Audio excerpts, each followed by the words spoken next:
அஸ்ட்ரோசைன் channel வாயிலாக உலகெங்கும் வாழ்ந்து கொண்டிருக்கும் சகோதர சகோதரிகளுக்கு அன்பார்ந்த வணக்கங்கள் மற்றும் வாழ்த்துக்கள். இன்றைய பதிவு செவ்வாய் பெயர்ச்சி பலன்கள். துலாம் ராசி அன்பர்களே, செவ்வாய் பெயர்ச்சியால் என்ன பலன், எப்படி இருக்க போகுது? இதுவரை கன்னி மனையில் இருந்து வந்த செவ்வாய் பகவான் இப்போ துலாம் மனையில் அமரப்போகிறார். அதாவது உங்கள் ராசிக்கு இதுவரை விரயஸ்தானத்தில் இருந்து வந்த செவ்வாய் பகவான் இப்போ உங்கள் ராசியிலேயே அமர இருக்கிறது. 35 நாட்கள் என்ன பலன் டீட்டெயிலாக பார்க்கும் பொழுது, செவ்வாய் பகவான் துலாம் ராசி என்பர்களுக்கு யார் அப்படின்னா 2க்குரியவன். அதாவது தனம், குடும்பம், வாக்குஸ்தானத்தின் அதிபதி தான் செவ்வாய் பகவான். அதே சமயத்தில் 7ஆம் அதிபதி, திருமணஸ்தானத்தின் அதிபதி, கூட்டாளி ஸ்தானத்தின் அதிபதி, சமூகத்தை குறிக்கக்கூடிய அந்த 7ஆம் இடத்து அதிபதியான செவ்வாய் பகவான் இப்போ உங்கள் ராசியிலேயே உட்கார்ந்துருக்கார். உங்கள் தலைமையிலேயே உட்கார்ந்துருக்கு. அப்போது தனாதிபதி உங்கள் ராசியில் இருக்குது. அப்போ தனத்தை சேர்க்கக்கூடிய அமைப்புகள், சந்தர்ப்பங்கள் நிச்சயமாக உண்டு. ஏன்னா கடந்த 3 மாதங்களாகவே பார்த்தீங்கன்னா செவ்வாய் பகவான் நீச்சத்தன்மையில் இருந்தார். அதுக்கப்புறம் கேதுவோடு சேர்த்திருந்தார், விரயஸ்தானத்தில் இருந்தார். அப்போ என்னன்னா தனம் விரயமாகி கொண்டே இருந்தது. குடும்பத்தில் பல பிரச்சனைகள், ஒரு நிம்மதி இல்லாத தன்மை ஒரு சிலருக்கு ஏற்படுத்தி கொண்டிருந்தது. வாக்கு சார்ந்த விஷயத்திலும் சில தொந்தரவு. நீங்கள் நல்லதே செய்தாலும் நல்லதே சொன்னாலும் ஏதாவது குறை சொல்லக்கூடிய அமைப்புகள், சந்தர்ப்பங்களை உருவாக்கி கொண்டிருந்த இந்த துலாம் ராசி அன்பர்களுக்கு இப்போ இந்த 35 நாட்கள் பார்த்தீங்கன்னா உங்களுக்கு ஏற்றத்தை கொடுக்கக்கூடிய ஒரு நல்ல தன்மையில் இந்த செவ்வாய் பகவான் உங்கள் ராசியிலேயே அமர்ந்து பலனை கொடுக்க போகிறார். அப்போ குடும்பத்தில் இருந்து வந்த பிரச்சனைகள் ஃபர்ஸ்ட் விலகும். நேராக 7ஆம் இடத்தை பார்க்குறார். கணவன் மனைவிக்குள்ள ஒரு கருத்து வேறுபாடு, ஒரு பிரச்சனை ஏதாவது ஓடிக்கொண்டிருக்கிறது. குடும்பத்தில் சில தன்மைகள் சரியில்லாமல் இருந்து கொண்டிருக்கக்கூடிய துலாமுக்கு இந்த 35 நாட்கள் சரி செய்து கொள்வதற்கான சந்தர்ப்ப சூழ்நிலைகளை உருவாக்கும். இதை கெட்டியாக பிடித்து கொள்வது, இதை யூஸ் பண்ணுவது சிறப்பு இந்த காலகட்டம். தனம் சார்ந்த விஷயத்தில் பிரச்சனையோடு இருந்தவர்கள் இப்போ அது பிரச்சனையை சரி செய்யக்கூடிய சந்தர்ப்பங்களை உருவாக்கும். முதல்ல குடும்பம் சரி செய்யக்கூடிய அமைப்புகளை உருவாக்கும். அதுக்கப்புறம் தனம் சார்ந்த விஷயத்தில் இருந்து வந்த பிரச்சனைகள், பணம் பத்தலை, பணம் எங்கேயாவது போய் லாக்காக இருந்தது, பணம் சார்ந்த விஷயத்தில் சில அலைச்சல் திருச்சல் இருந்து கொண்டிருந்தது, கொடுத்த பணம் ரிட்டர்ன் ஆகலை. ஸோ இந்த மாதிரி பணம் சார்ந்த விஷயத்தில் இருந்து வந்த பிரச்சனைகள் தீர்க்கப்படக்கூடிய ஒரு காலகட்டம். அதே சமயத்தில் வாக்கு சார்ந்த விஷயத்திலும் நல்ல உங்கள் பேச்சையே கேட்கல, என்ன பேசினாலும் ஏதாவது ஒரு விதண்டவாதங்கள் அல்லது என்ன சொல்கிறது, பேச்சினாலேயே ஒரு பிரச்சனை வருது. நான் அமைதியாக இருந்தாலுமே எதையாவது தூண்டி விட்டு பிரச்சனை கிளப்பி அதில் ஒரு சிக்கலை உருவாக்குது. ஸோ இந்த மாதிரி இருக்கக்கூடிய துலாமுக்கெல்லாம் இப்போ உங்களுக்கு ஞான அறிவு புலப்படும். இதைத்தான் பேசணும், இதைத்தான் பேசக்கூடாதுங்கிற தன்மை இருக்கும். ஆனால் என்னென்னா உங்கள் ராசிலேயே செவ்வாய் இருக்கிறதுனால ஒரு நெகட்டிவ் என்னென்னா கோபம் வரும். டக்குன்னு கோபம் வரும். ஏன்னா செவ்வாய்ங்கிறது கோபக்காரகன், ஆக்ரோஷக்காரகன் தான் அந்த செவ்வாய். அப்போது நிதானம் என்பது கடைப்பிடித்தால் உங்களுக்கு 100% வெற்றி அப்படிங்கிறத குறித்து வைத்து கொள்ளுங்கள் இந்த துலாம் ராசி அன்பர்கள். அப்போது குடும்பம் சார்ந்த விஷயம், தனம் சார்ந்த விஷயம், வாக்கு சார்ந்த விஷயம், கல்வி சார்ந்த விஷயங்கள், ஸோ இதெல்லாமே சிறப்பு தரக்கூடிய ஒரு நல்ல காலகட்டம்.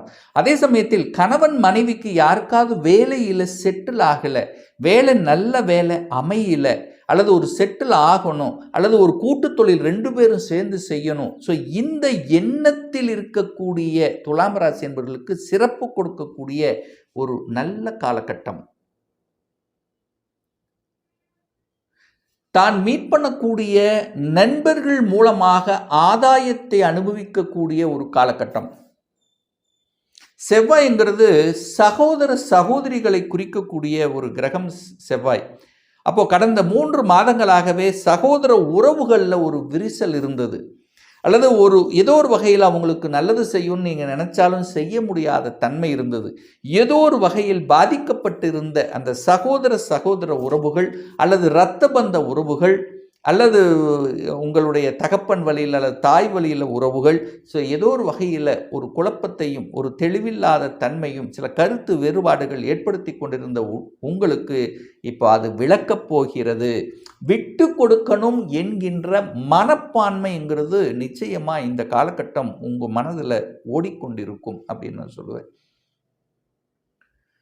இதில் குறிப்பாக இந்த செவ்வாய் பகவான் தன்னுடைய சொந்த நட்சத்திரத்தில் பிரயாணம் பண்ணக்கூடிய காலகட்டம் என்ன? அதாவது சொந்த நட்சத்திரம்னா சித்திரையில் பிரயாணம் பண்ணக்கூடிய காலகட்டம் 13/9/2025 22/9/2025 வரை பார்த்தீங்கன்னா செவ்வாய் பகவான் தன்னுடைய சொந்த நட்சத்திரத்திலேயே பிரயாணம் பண்ணுறார். இது ஒரு அற்புதமான ஒரு நிகழ்வு அப்படின்னு எடுத்துக்கலாம். அப்போ கூடுதல் பலம்ங்கிறது உங்களுக்கு இருக்கு. ஏன்னா செவ்வாய் பகவான் தனது சப்தம பார்வையாக இந்த 7ஆம் இடத்தை பார்க்கிறார். அப்போ திருமணம் சார்ந்த விஷயத்தில் இருந்து வந்த பிரச்சனைகளை தீர்க்கக்கூடிய ஒரு காலகட்டம். அது என்ன பிரச்சனையாக இருக்கலாம்? கணவன் மனைவி பிரச்சனையாக இருக்கலாம், சொத்துக்கள் சார்ந்த பிரச்சனையாக இருக்கலாம், அல்லது கூட்டாளிகள் சார்ந்த விஷயங்கள். ஒரு தொழில் செய்கிறீங்க, அங்கே கூட்டு தொழிலில் இருக்கு உங்களோட சின்ன சின்ன கருத்து வேறுபாடுகள், ஸோ அதாக இருக்கலாம். சமூகத்தில் அங்கீகாரம் கிடைக்கக்கூடிய ஒரு காலகட்டம். இது வரைக்கும் உங்களுக்கு தெரியல என்று இருக்கிறவங்க கூட இவர் தானா இன்னார் அப்படின்னு உங்களுக்கு ஒரு முத்திரை ஒரு நீங்கள் யார் என்று வெளி உலகுக்கு காண்பிக்கக்கூடிய அமைப்புகள் சந்தர்ப்பங்கள் இந்த காலகட்டம் நிச்சயமாக உங்களுக்கு உண்டுன்னு சொல்லுவேன். அதே சமயத்தில் நல்ல நண்பர்கள் உங்களுக்கு கிடைக்க பெறுவார்கள். ஒரு படிக்கிற காலத்தில் இருந்து அப்படியே போனவங்க, அல்லது ஒரு வேலையில் ஒரு 5 வருடங்கள் 3 வருடங்களுக்கு முன்னால் ஏதோ ஒரு வகையில் பிரிந்தவர்கள் எல்லாம் ஒன்று கூடக்கூடிய அல்லது ஏதோ ஒரு வகையில் பார்க்கக்கூடிய, அவர்கள் மூலமாக அனுகூலம் ஆதாயம் பெறக்கூடிய ஒரு காலகட்டமாக இந்த காலகட்டம் நிச்சயமாக அமையும். அதுவும் குறிப்பாக சொல்லப்போனால் இடம் சார்ந்த விஷயத்தில் நன்மைகள் பயக்கக்கூடிய ஒரு காலகட்டம். ஒரு இடம் உங்களுக்கு வீடு தேடி வரும் அப்படிங்கிறதுல எந்த மாற்று கருத்து இல்லை. இடம், நிலம், வண்டி, வாகனம், அசையும் அசையா சொத்துக்கள், ஸோ இந்த மாதிரியான விஷயங்கள் சிறப்பு பெறக்கூடிய ஒரு காலகட்டம். ஏன் சொல்கிறேன்னா செவ்வாய் பகவான் தன்னுடைய சொந்த நட்சத்திரத்தில் பிரயாணம் பண்ணக்கூடிய காலகட்டம். அந்த செவ்வாய் பகவான் உங்கள் ராசியில் அமைந்து 4ஆம் பார்வையாக 4ஆம் இடம் என்று சொல்லக்கூடிய சுகஸ்தானத்தை பார்க்குறார். ஸோ வீடு, வண்டி, வாகனம், அசையும் அசையா சொத்துக்கள் வாங்கக்கூடிய தன்மை. அதே போல உங்கள் ராசி அதிபதி 11ஆம் இடத்தில் லாபஸ்தானத்தில் இருக்கிறதும், சுக்கிரன் லாபஸ்தானத்தில் இருக்கிறதும் உங்களுக்கு இடத்தால நன்மைகள். இடம் வாங்கி போட்டிங்கன்னா கூடுதல் லாபம் கிடைக்கக்கூடிய தன்மைகள்.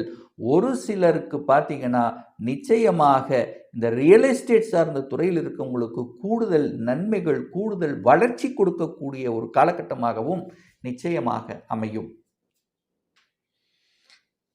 அதுக்கப்புறம் பார்த்தீங்கன்னா செவ்வாய் பகவான் ராகுவோடைய நட்சத்திர சாரத்தில் பிரயாணம் பண்ணுறார். யாருன்னா சுவாதி நட்சத்திரத்தில் பிரயாணம் பண்ணக்கூடிய காலகட்டம் என்ன அப்படின்னா 23/9/2025 12/10/2025 வரை ராகுவோட நட்சத்திரம்.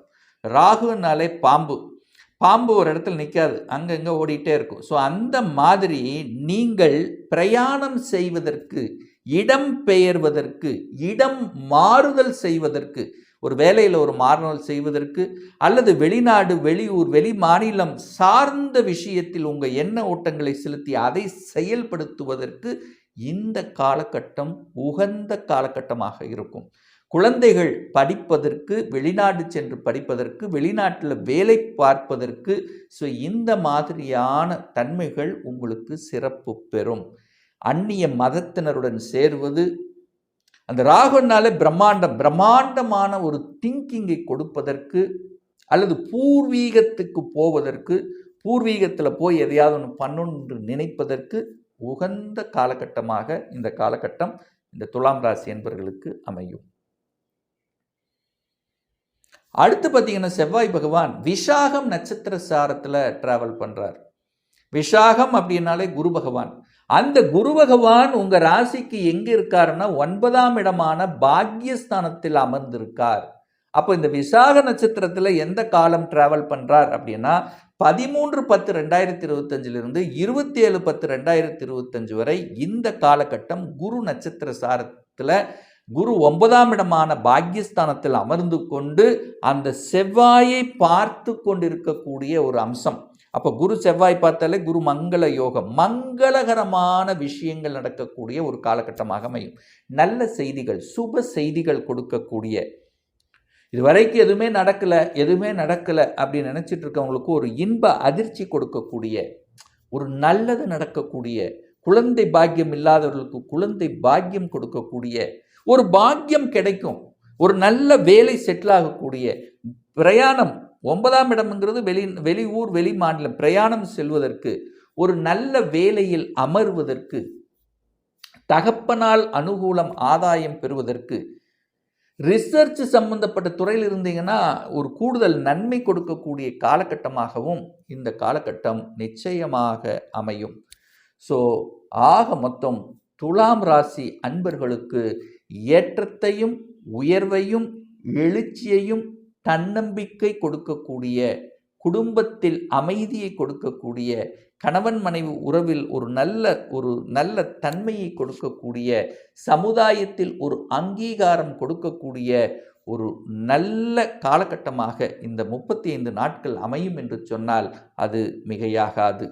ஒரு பர்சனல் கன்சல்டேஷன் எடுத்துக்கணும், ஒரு சுயஜாதகம் பார்க்கணும் என்று விருப்பமுடைய அன்பர்கள் டிஸ்பிளே தெரியக்கூடிய நம்பருக்கு வாட்ஸ்அப் மூலியமாகவோ ஃபோன் கால் மூலியமாகவோ தொடர்பு கொண்டு நேரடியாகவோ அல்லது ஆன்லைன் மூலமாகவோ கன்சல்டேஷன் எடுத்துக்கலாம். நம்முடைய அலுவலகம் கோயம்புத்தூரில் அமைந்துள்ளது. அதாவது கோயம்புத்தூரிலிருந்து மேட்டுப்பாளையம் செல்லும் வழியில் வெள்ளக்கிணர் பிரிவுக்கு அருகில் அன்னபூர்ணா ஹோட்டலுக்கு அருகில் அமைந்துள்ளது. பிரியர் அப்பாயின்மெண்ட் வாங்கிட்டு நேரடியாக கன்சல்டேஷன் எடுத்துக்கலாம். நிச்சயமாக இந்த பதிவு ஏதாவது ஒரு ரூபத்தில் உங்களுக்கு யூஸ்ஃபுல்லாக இருக்குங்கிறதுல எந்தவித மாற்று கருத்தும் இல்லை.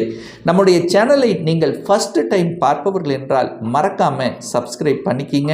பக்கத்தில் இருக்கக்கூடிய பெல் பட்டன் மற்றும் ஆல் நோட்டிஃபிகேஷனை கிளிக் பண்ணும்போது நான் போடக்கூடிய அடுத்தடுத்த பதிவுகள் உங்களுடைய நோட்டிஃபிகேஷனில் வந்து சேரும்.